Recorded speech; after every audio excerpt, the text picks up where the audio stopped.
हमारे कई विधायकों को पकड़ पकड़ के जेल में डाला बीजेपी ने। तो जनता आम आदमी पार्टी की तरफ झुक रही है, आम आदमी पार्टी से जुड़ रही है, आम आदमी पार्टी का विस्तार हो रहा है। सभी पत्रकार बंधुओं को नमस्कार। आज दो महत्वपूर्ण मुद्दों पर आपसे बातचीत करनी है। नंबर एक, गुजरात में जिस तरह से आम आदमी पार्टी के पीछे भारतीय जनता पार्टी पड़ी हुई है और वहां हमारे सोशल मीडिया के पेज को इन्होंने सस्पेंड कराया है, और दूसरा जो 7 लोगों के टूटकर बीजेपी में शामिल होने का मामला है, जिसमें आज उपराष्ट्रपति महोदय को और जो हमारे चेयरमैन है राज्यसभा को आज पत्र दूंगा, उनको डिस्क्वालीफाई करने के लिए, उनकी सदस्यता को रद्द करने के लिए। तो ये दो विषय है जिस पे आज आपसे बात करनी है। गुजरात में आम आदमी पार्टी का विस्तार लगातार हो रहा है। गुजरात में जनता के मुद्दों पर आम आदमी पार्टी जमीन पे संघर्ष कर रही है। 5 हमारे विधायक हैं वहां, 14% विधानसभा में हमको वोट मिला था, और हमारे कई विधायकों को पकड़ पकड़ के जेल में डाला बीजेपी ने।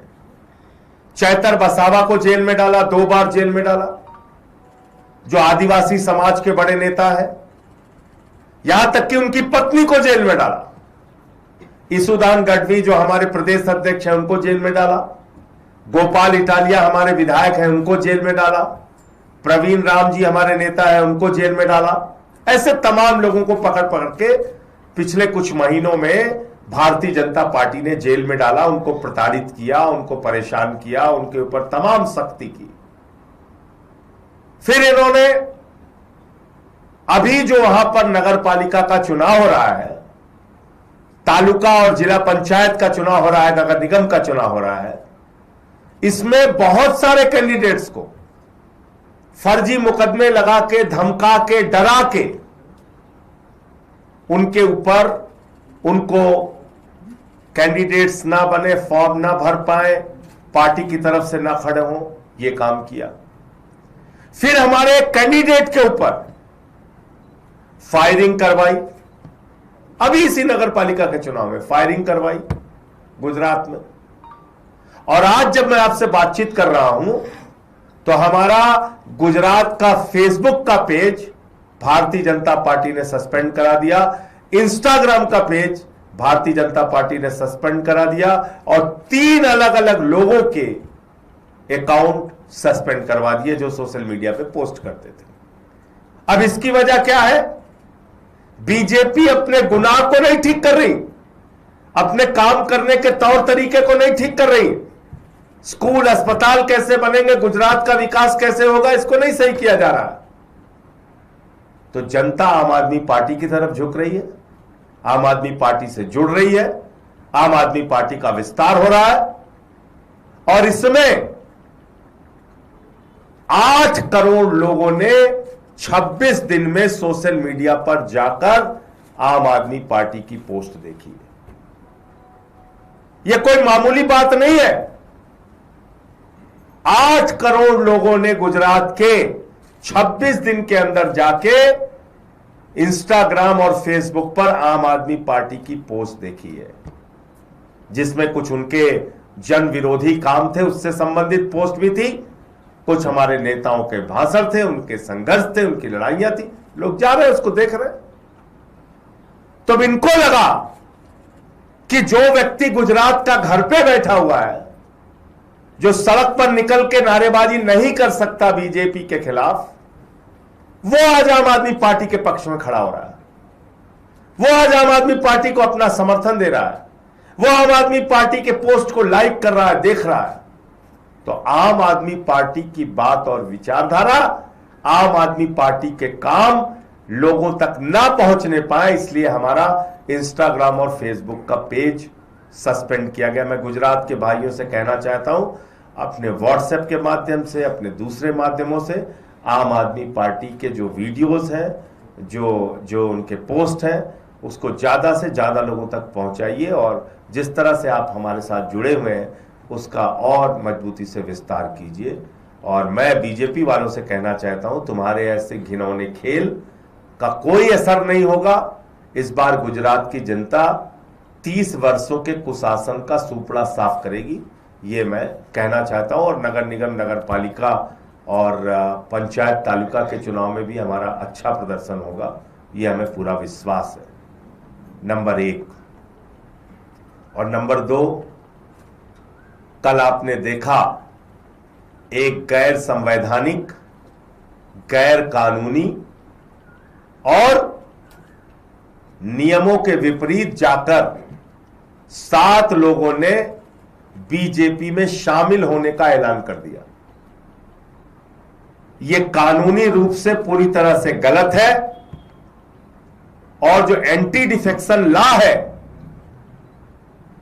जो साफ तौर पे कहता है किसी भी प्रकार का स्प्लिट, ब्रेक अवे फैक्शन, किसी भी प्रकार की टूट असेंबली और राज्यसभा लोकसभा में नहीं हो सकती, उसको कोई वैधानिक मान्यता नहीं है। और यह शिवसेना के केस में भी साफ तौर पे सामने आ चुका है। यह 10वीं अनुसूची में 10th शेड्यूल में साफ तौर पे लिखा हुआ है, किसी भी प्रकार की टूट, वो चाहे भले ही 2/3 संख्या की हो, 7 की जगह 8 हो, उसको कोई वैधानिक मान्यता नहीं है। किसी भी प्रकार की वैधानिक मान्यता नहीं है। तो जो आम आदमी पार्टी के 7 राज्यसभा के सांसद टूटे हैं, ये गैर कानूनी है, गलत है, गैर संवैधानिक है और संसदीय नियमों के विपरीत है। इसलिए मैं आज चेयरमैन राज्यसभा को, उपराष्ट्रपति महोदय को इन सारे नियमों का हवाला देते हुए पत्र दूंगा कि इन 7 सदस्यों की, इन 7 राज्यसभा के सांसदों की सदस्यता पूरी तरीके से समाप्त की जाए, जिसमें से तो 3 लोग साफ तौर पे कल बीजेपी के दफ्तर में भी गए थे, राघव चड्ढा, संदीप पाठक और अशोक मित्तल। वो साफ तौर पे बीजेपी के दफ्तर में गए थे, जिनकी विजुअल और वीडियो सारी कुछ आपके पास है, फोटो वगैरह। और बाकी जो 4 लोगों को लेके दावा किया जा रहा है, उन सब के खिलाफ उनकी सदस्यता को समाप्त करने के लिए आज मैं राज्यसभा के चेयरमैन साहब को, उपराष्ट्रपति महोदय को पत्र दूंगा। आपके कोई प्रश्न हो आप पूछ सकते हैं। प्रवेश वर्मा के आरोपों पर क्या कहेंगे? उन्होंने एक बार फिर से आरोप लगाया। प्रवेश वर्मा के द्वारा जारी की गई सारी फोटो पूरी तरीके से फर्जी है, झूठी है, बेबुनियाद है। और इसलिए मैं प्रवेश वर्मा और जो भी टीवी चैनल ऐसी झूठी तस्वीर को अपने चैनल पर प्रचारित करता है, प्रसारित करता है और केजरीवाल जी को बदनाम करने की कोशिश करता है, उनके खिलाफ मानहानि का केस किया जाएगा, ये बिल्कुल स्पष्ट करना चाहता हूं। दूसरी बात, साफ तौर पे मैं कहना चाहता हूं, दूध का दूध, पानी का पानी हो जाएगा। एलजी साहब का घर जनता के लिए खोलिए। रेखा गुप्ता जी का जो मुख्यमंत्री हैं, उनका घर जनता के लिए खोलिए। प्रवेश वर्मा जी जो मंत्री हैं दिल्ली सरकार के, उनका घर जनता के लिए खोलिए। और अरविंद केजरीवाल जी का भी घर जनता के लिए खोलिए। जनता खुद से जाए और देखे, फैसला करे किसका घर कितना आलीशान बना हुआ है। इस प्रकार से झूठी तस्वीरें जारी करके, झूठा प्रचार करके आप अभी भी वही घिसे पिटे तरीके अपना रहे हैं। ये तो भारतीय झूठा पार्टी है। ये इसका तो नाम ही है भारतीय झूठा पार्टी। झूठ फैलाने के लिए हिटलर के प्रचार सचिव गोयबल्स के सिद्धांत का ये लोग पालन करते हैं और इसी तरीके से झूठ फैलाने का काम करते हैं। मैं फिर दोहराना चाहता हूं, मैं चुनौती देता हूं दिल्ली के मुख्यमंत्री को, एलजी साहब को और प्रवेश वर्मा जी को। तीनों घर अपना खुलवाइए। केजरीवाल साहब का घर खुलेगा, जनता जाएगी, देखेगी और फैसला खुद से कर लेंगे। संजय जी क्या है कि पंजाब में आपके बड़े स्तर पर जो विधायक हैं वो राघव चड्ढा के संपर्क में हैं, वहां पर भी टूट की खबरें आ रही हैं। देखिए, फिर मैं आपसे कह रहा हूं, इस प्रकार के झूठे बेबुनियाद बिना सिर पैर की खबरों का कोई मतलब नहीं है। सारे के सारे विधायक मंत्री हमारे जो लोकसभा के 3 सांसद हैं वो पूरी मजबूती के साथ आम आदमी पार्टी के साथ खड़े हैं, केजरीवाल जी और भगवंत मान जी के साथ हैं। इस प्रकार की किसी भी अफवाह पर कोई ध्यान नहीं देना चाहिए। और जैसा मैंने आपको स्पष्ट कर दिया, एक भी एमएलए एमपी टूट के जा ही नहीं सकता। ये कानून के खिलाफ है, ये एंटी डिफेक्शन लॉ में साफ तौर पे लिखा हुआ है। कोई ऐसे टूट के जा ही नहीं सकता। सर ये बताएं कि सवाल इसमें उठ रहा है कि आम आदमी पार्टी इतना क्लोज नेट, उसमें से 7 बड़े सांसद आपके छोड़ के चले जाते हैं, नाराजगी थी। क्या आप लोगों ने कभी कोई बातचीत करने की कोशिश नहीं की? आप ये जरूर कह रहे हैं कि बीजेपी ने अप्रोच किया, लेकिन आपकी तरफ से क्या कोई प्रयास हुआ था कि ऐसे लोगों को रोका जाए? और ये कब पता चला आप लोगों को ये नाराज हैं? देखिए, ऐसा है कि जिन लोगों को पार्टी ने इतना कुछ दिया, उनसे तो पार्टी यही अपेक्षा करेगी कि वो पंजाब की जनता के हित में काम करेंगे, पंजाब के लोगों के लिए काम करेंगे, पार्टी के विस्तार के लिए काम करेंगे। पंजाब में आम आदमी पार्टी की भगवंत मान जी की सरकार क्या क्या काम नहीं कर रही है? आप बताइए। 10 लाख रुपए तक का मेडिकल का खर्चा पूरी तरह से सरकार उठाएगी, ये फैसला हमने किया। दलित समाज, आदिवासी समाज से आने वाली माताओं बहनों को 1500 रुपए महीने दिया जाएगा। सारी माताओं बहनों को 1000 रुपए जो जनरल कास्ट की हैं उनको अलग से हर महीने आर्थिक सम्मान राशि दी जाएगी।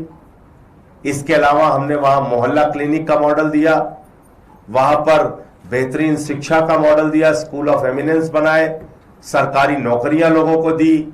वहां 30-30 साल से जिन नहरों में पानी नहीं जा रहा था वहां पे पानी पहुंचाने का काम किया, बिजली फ्री किया।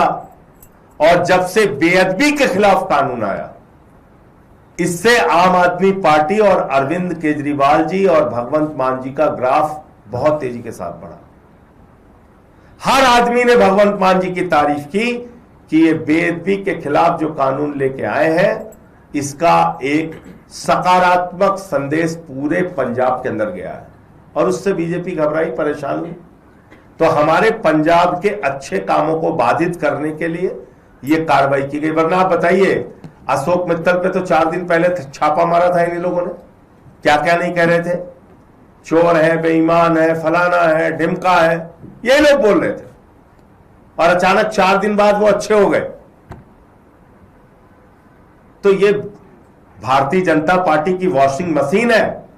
वहां जो जाता है वो चाहे जितनी भी गलती किए रहे, धुल के साफ हो जाता है।